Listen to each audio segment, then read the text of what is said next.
చదువుకునే రోజుల్లో ఆడతా పాడతా ఏదో చదివేసాం, ఎంటెక్ దాకా చదువుకున్నాను.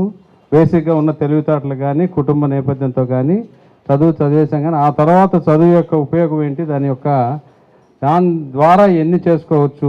నేను ఇంజనీరింగ్ చేసినాక పోస్ట్ గ్రాడ్యుయేషన్ వద్దు అంటే అప్పుడు మా తాతగారు మా నాన్నగారు ఉండేవారు, కాదురా బాబు నువ్వు వెళ్ళి చదవాల్సిందని గట్టిగా బలవంతంగా చదివించారు. అప్పుడు తెలియలా దాని ఉపయోగం ఏంటని. ఆ తర్వాత నేను జీవితంలో అన్నీ నేర్చుకున్నా దాని నుండి. చదువు అనేది ముఖ్యంగా విద్య వైద్యం ఈ రెండు కూడా మన భారతదేశంలో చాలా అవసరం. అది చాలా కుంటిపడి ఉన్నది. ఇంకా రోజు రోజుకి చదువు చాలా దిగజారిపోయింది.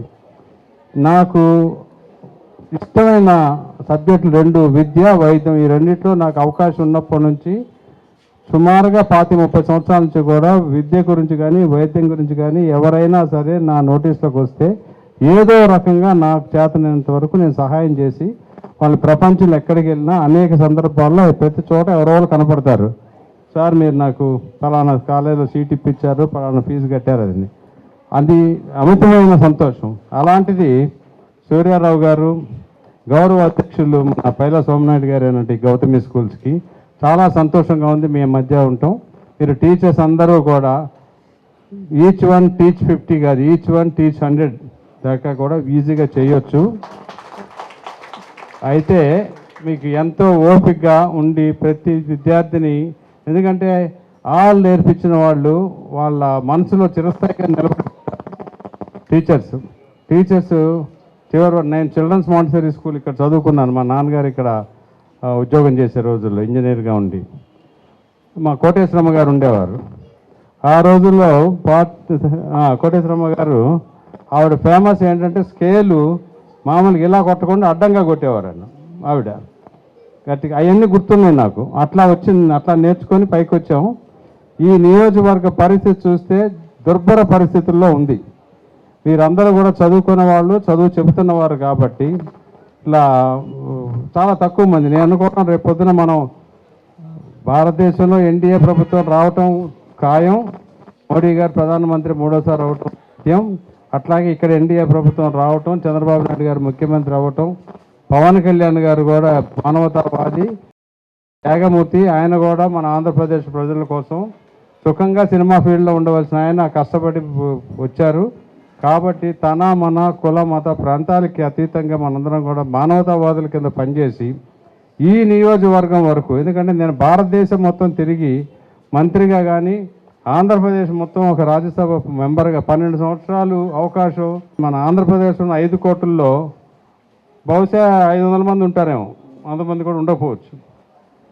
అలాంటి అవకాశం భగవంతుడు నాకు కల్పించాడు. ఆ రోజుల్లో ఒక రాజ్యసభ మెంబర్గా, పార్లమెంట్ మెంబర్గా వాణిని వినిపించి అక్కడ ఎంతో చేసేసాం. మనం బ్రహ్మాండంగా చేసాం. ఆంధ్రప్రదేశ్ విభజన ముందు, విభజన తర్వాత కూడా ఎక్కిన గడప దెక్కకుండా దిగిన గడప ఎక్కకుండా అనేక పనులు చేశావు అనే ఫీలింగ్లోనే నేను ఉన్నా 15 రోజుల క్రితం వరకు. ఈ 15 రోజులు ఈ నియోజకవర్గం తిరిగినాక బాధ వర్ణాతీతం.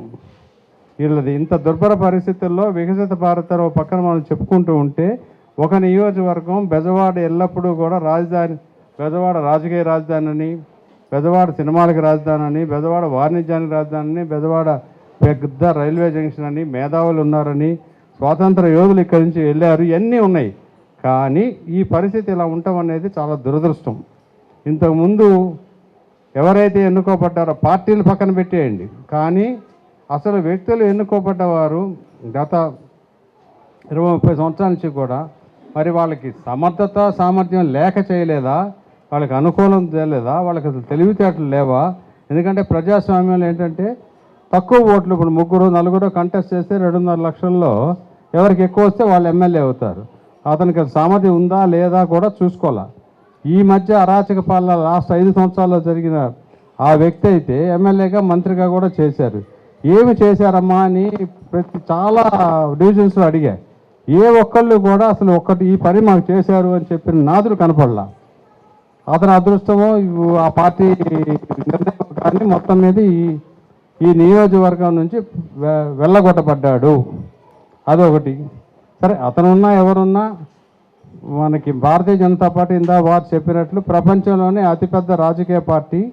10 సంవత్సరాల్లో వికసిత్ భారత్ స్టేజ్కి తీసుకెళ్లిన నరేంద్ర మోడీ గారి నాయకత్వంలో, ఇక్కడ చంద్రబాబు గారి నాయకత్వంలో నేను ఎమ్మెల్యేగా కంటెస్ట్ చేస్తున్నాను. అది నేను ఇప్పుడు ఒక అవకాశం, ప్రజాసేవ అని 24 గంటలు మొత్తుకునే బదులు, అంటే 10 రూపాయలు ఇస్తే ప్రజాసేవ కాదు అనే విషయం నాకు ఇప్పుడు తెలుస్తూ ఉంది. ప్రజాసేవ అంటే నిజంగా ప్రజల యొక్క ప్రాబ్లమ్స్ ఇన్డెప్త్ తెలుసుకొని చేయటానికి ఇక్కడ బోల్డంత అవకాశం ఉంది. Out of the box thinking చేసి ప్రతి సమస్యకి ఒక పరిష్కారం తీసుకురావచ్చు ఇక్కడ.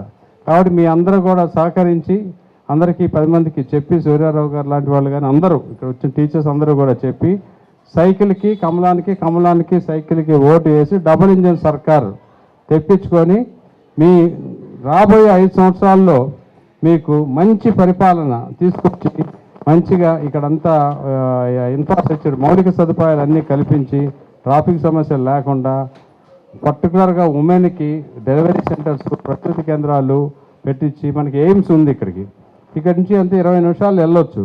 కానీ చాలామంది తెలీదు ఇక్కడ చిన్న చితుకు హాస్పిటల్స్కి వెళ్ళటం అట్లా కాదు. ఇక్కడ ఒక మంచిగా ఒక స్టెబిలైజేషన్ సెంటర్లు పెట్టి 22 డివిజన్లో 22 ఆఫీసులు, ఎంపీ ఎమ్మెల్యే ఆఫీసులు పెట్టాలనేది కూడా ఒక నిర్ణయం తీసుకున్నాక అక్కడికి వెళ్ళి చెబితే చాలు, మీకు ఏ సమస్యను ఏదున్నా సాధ్యాసాధ్యాలు చూసి పరిష్కార మార్గంలోకి ప్రయత్న లోపం లేకుండా ఎట్టి పరిస్థితుల్లో చేపిస్తానని ఈ సభాముఖంగా మీ అందరికీ నేను వాగ్దానం చేస్తున్నా. మీ పని మీరు చేయండి. ఆ తర్వాత మాతో ఎలా పని చేయించుకోవాలో మీరు చెప్పండి. మీ 24 గంటలు టెక్నాలజీ ద్వారా 24 గంటలు ఇక్కడ పుట్టలేదు, ఇక్కడే ఇక్కడే పెరిగా అంత మాత్రం పశ్చిమ నియోజకవర్గంలో ఉండాలి 24 గంటలు అంటాం కాదు. పశ్చిమ నియోజకవర్గంలో ఉన్న మనుషులందరికీ కూడా పనులు అవుతున్నాయా లేదా, వాళ్ళ జీవన ప్రమాణాలు పెరుగుతున్నాయా లేదా, కులం మతం ఎన్ని ఇంట్లో పెట్టుకోవాలి, ఏ మతం వాళ్ళు ఆ మతాన్ని గౌరవించుకోండి, ప్రార్థన రూమ్లో ప్రార్థన చేసుకుందాం. కులం గురించి అంటే ఇంట్లో మాట్లాడుకుందాం. బయటకు వస్తే మానవవాదిగా మానవత దృక్పథంతో పనిచేయాలనేది నా సిద్ధాంతం. అందరూ కూడా సహకరించి ఆదరిస్తారని నేను